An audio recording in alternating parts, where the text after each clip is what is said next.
Alors là, vient de paraître, enfin ça a déjà un petit deux mois je pense, un livre qui, pour moi plus qu'un livre, c'est un doudou littéraire. Hein. C'est un livre qu'on relit, qu'on garde, qu'on se transmet de génération en génération, parce que c'est un très vieux livre, hein, qui est paru dans les années 30, et qui se passe à New York.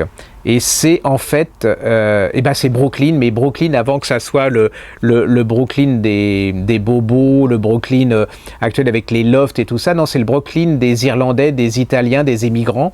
Et c'est l'histoire surtout d'une petite fille. Et cette petite fille, elle a une passion, c'est les mots et les livres.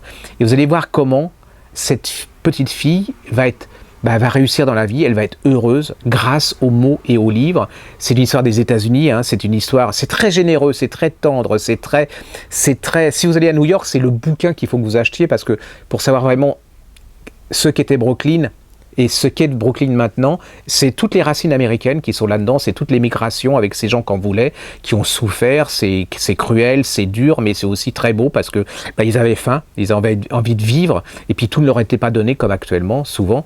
C'est pas des gens qui se plaignaient, c'est des gens qui y allaient, qui se battaient, c'est plein de chaleur humaine, de tendresse. Allez-y, c'est un des pure merveille, c'est lisible par tout le monde, hein, hommes, femmes, à partir de 16-17 ans. C'est un très beau message d'amour des mots, d'amour de la vie, d'amour des livres. Ça s'appelle Le Lys de Brooklyn de Betty Smith et c'est en 10-18.